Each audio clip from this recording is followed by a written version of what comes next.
और खबर भी न ली खत लिख लिख के भेजे तमाम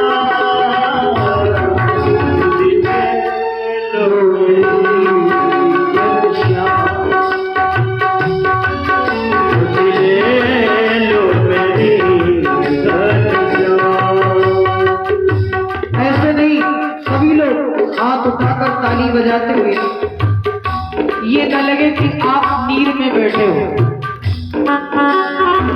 ये लगे जैसे आप वृंदावन में बैठे हो।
सभी लोग अपने अपने आसन पर बैठ जाएं।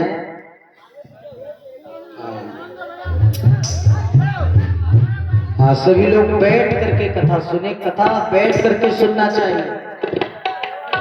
नौटंकी नाटक ये सब खड़े खड़े देखना चाहिए। पता नहीं कितने समय लाठी चार्ज होने लगे, इसलिए जो है कथा में बैठ करके सुनो। नौटंकी नाटक होता हो तो खड़े खड़े सुनो। बैठ जाओ सभी लोग। मध्याह्न काल की वेला में आप लोग श्री रामचरितमानस के अंतर्गत बाल कांड के माध्यम से भगवान शिव और मैया सती का चरित्र श्रवण कर रहे थे।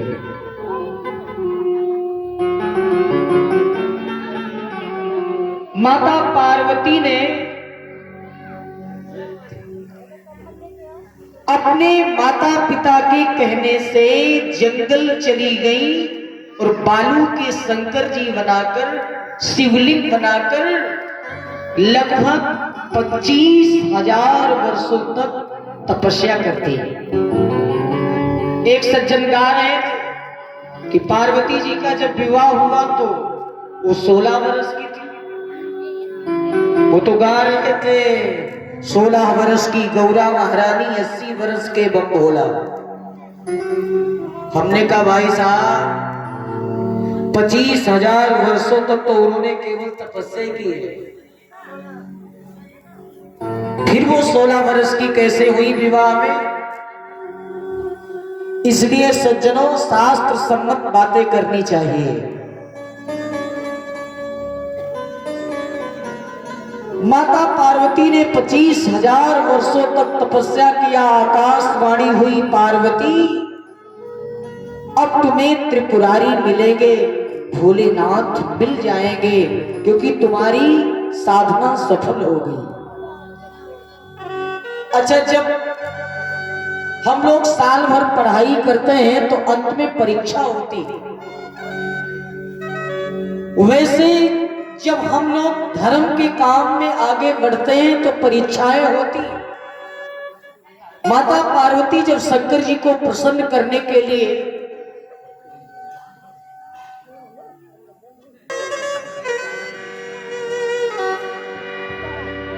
चलो भाई, अवश्य इच्छा पूरी होगी। जब कोई भी धर्म की मार्ग पर चलता है तो कठिनाइयां बहुत आती हैं, लेकिन भगवान पर भरोसा होना चाहिए। श्री रामचरितमानस में वर्णन है, भगवान स्वयं कहते हैं, सुनो नितो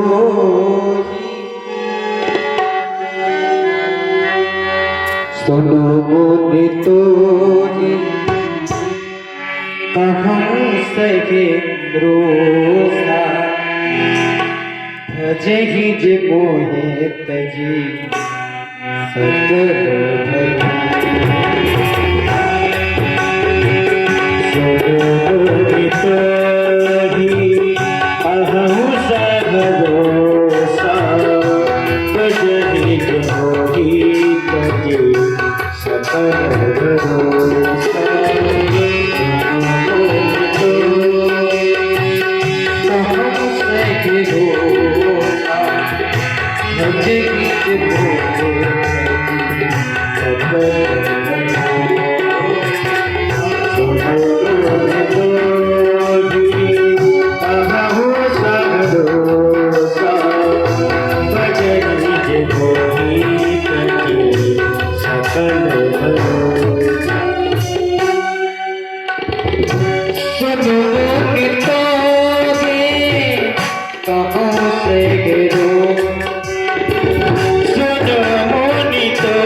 प्रसंग आता है, चलो आज उस पर ही प्रसाद प्रकाश डाल दें। लेकिन इन पंक्तियों पर जब आप अपने मन को लगाओगे तभी आपको भूमिका पसंद आएगी।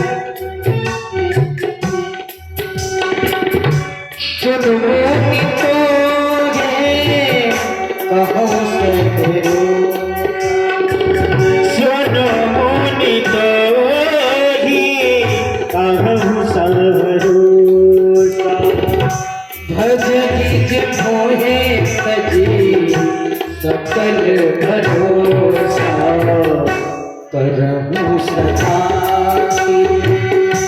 तेरे कुमारी जिमी सदा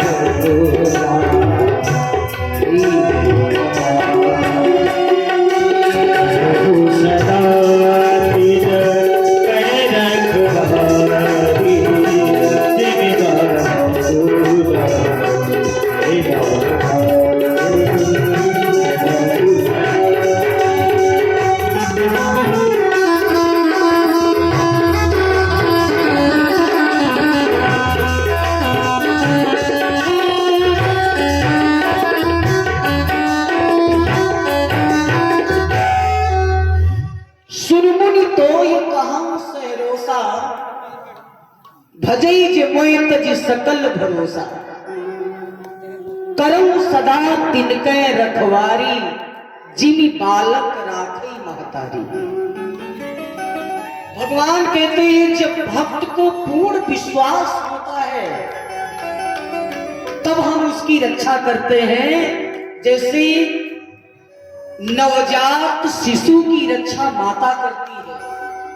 महाभारत में एक कथा आती है, आपको सुनाऊं। देखो भगवान अपने भक्तों की रक्षा कैसे करता है। जिस समय महाभारत का युद्ध होने को है,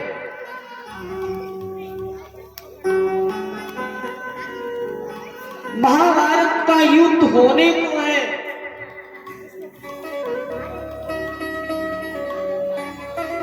दुर्योधन भगवान से स्वयं कह देता है कि केशव, बिना युद्ध के हम सुई की नोक के बराबर भी जमीन नहीं देंगे। आपने सुना है, महाभारत की कथाएं बहुत सी सुनी है, लेकिन युद्ध तो होना ही है। अब आप किसी का हिस्सा लेंगे, अगर नहीं देंगे तो भाई युद्ध तो होगा ही होगा। युद्ध के युद्ध के कारण तीन ही है, जर जमीन जोरू। या तो आपने राम कथा देख लो, इतनी बड़ी राम कथा बन गई सीता की वजह से, इतनी बड़ी महाभारत हो गई मैया द्रौपदी की वजह से। जल जमीन जोरू, ये जितने भी पुराण हैं जिनमें जो जो वर्णन है, इनमें तीन ही कारण है।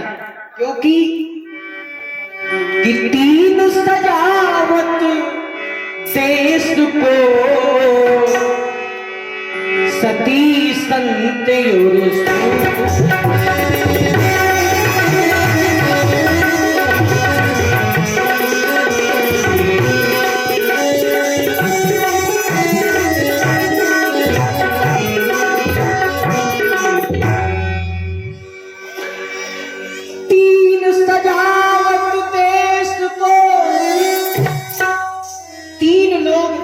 सजाते हैं। तीन सजावट देश को, सती संत और सूर। तीन लजावट देश को, कपटी कायर।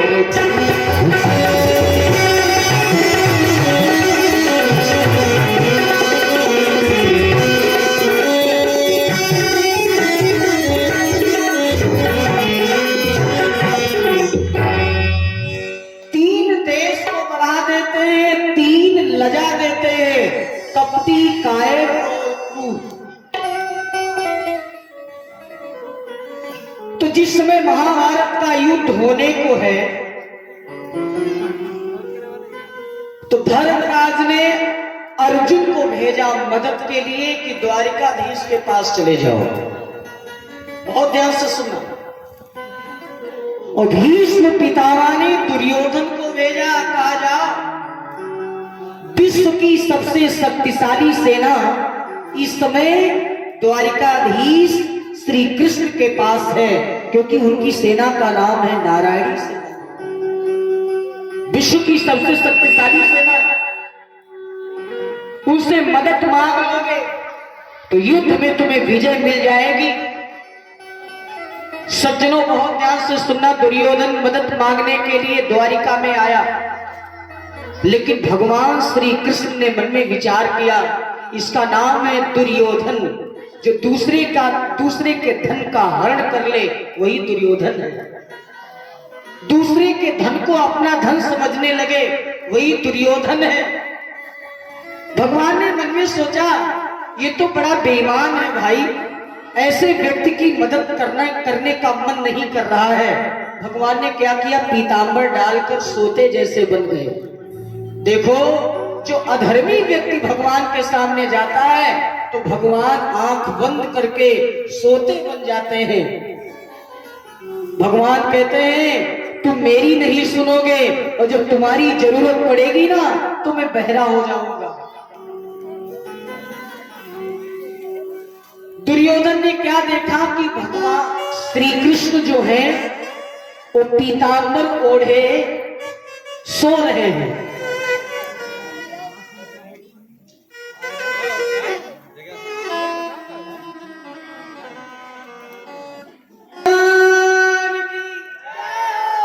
भगवान सोते जैसे बन गए।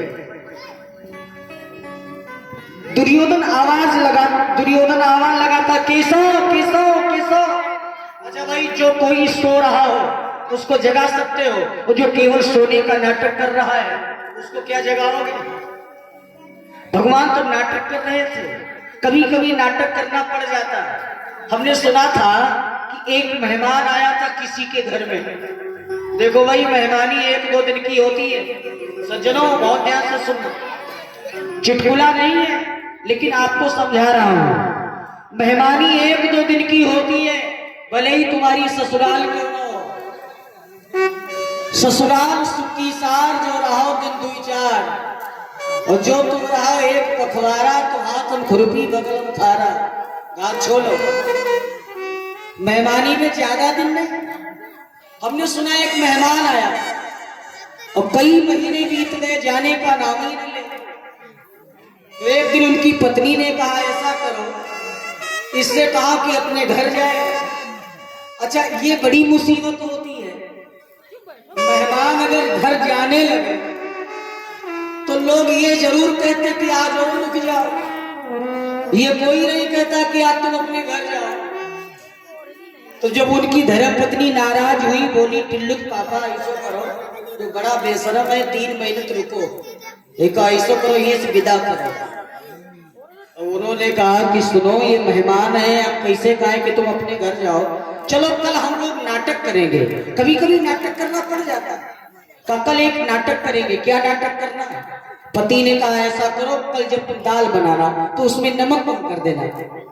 वह कहे लगी टिल्लुक पापा अगर दाल नमक कम डाले से चला जाए तो कहा हम दालें न डाली, कहना दाल डालो और दाल में नमक कम कर दो, और जब तुम नमक कम कर दोगी तब हम तुम्हें डांटेंगे, और जब हम तुम्हें डांटे तो तुम इतना कह देना कि अपने आप बना लिया करो, और जब तुम कहोगी अपने आप बना लिया करो तब हम तुम्हें मारने दौड़ेंगे, और जब हम तुम्हें मारने दौड़े तब तुम कमरे के अंदर जाना और हम बिस्तर पर डंडा मारेंगे, तुम चिल्लाना, ये अपने आप भाग जाएगा। योजना बन गई, दाल बनी, नमक कम। पति ने कहा दाल में नमक कम है, लगी ज्यादा चिकिन चिकिन न करो, 9 लाख नगद लिए रहो, हम तुम्हारे बप्पा की नौकरानी ना है, अपने आप बना लियो करो, अब ज्यादा दहेज ले आओ तो उसने जो ही ये तो नाटक पति पत्नी का नाटक था, उसने उठाया डंडा, है भागी कमरे की ओर। ज्यादा बोलती हो, अभी सही करते हैं तुमको। भागी कमरे की ओर, और जब कमरे की ओर भागी तो बिस्तर पर ये डंडा मारे, ये चिल्लाए बचाओ बचाओ बचाओ, उनकी पत्नी चिल्लाए। और मेहमान भोजन कर रहा था, उसने थाली वाली छोड़ दी और अंदर वो भी पीछे से गया, हाथ पकड़ लिया, भाई साहब अब इसको मत मारना, अब मत मारना। अब उसने कहा तुम मेहमान और तुम बैठो भोजन करो, तुम काहे पीछे पड़ रहे हो, आज ही का बिना मार डाले ना छोड़, बहुत बोले। मैं कहा लगे अगर आज तुम मरी हो तो हम अपने घर चले जाइए, तो जाओ हम यहाँ चाहते हैं, तो अपने घर जाए, एक तो नाटक हो, वही तो सोचते रहे अपने घर जाए। मेहमान ने बोरी बिस्तरा उठाया, चला गया। पति पत्नी दोनों ताली बजाते बाहर निकले, बोले वाह बेशरम चला गया, इतना नाटक किया तब गया। लेकिन जब बाहर आए कमरे के तो क्या देखा कि बहुत से पड़ोसी खड़े, पड़ोसी बहुत बहुत पड़ोसी खड़े। अब पति ने कहा पत्नी से कि देखो इतनी जोर चिल्लाने की क्या जरूरत थी, क्या जरूरत थी इतनी जोर चिल्लाने की, देखो पड़ोसी तक आ गए। पत्नी बोली मैं चिल्ला नहीं रही थी, मैं तो केवल रोने का नाटक कर रही थी, और तुम उतनी देर से इतने डंडे मार रहे थे, और एक आधे लग जाते तो। पति ने कहा लग कैसे जाते, हम मार थोड़ी रहे थे, तुम नाटक कर रहे थे। थोड़ी देर बाद वो मेहमान भी लौट आया, बोला कि हम जा नहीं रहे थे, हम भी नाटक कर रहे थे। तो कभी कभी नाटक करना पड़ जाता है। अच्छा, भगवान से ज्यादा नाटकी कोई है भी नहीं, जिसे चाहते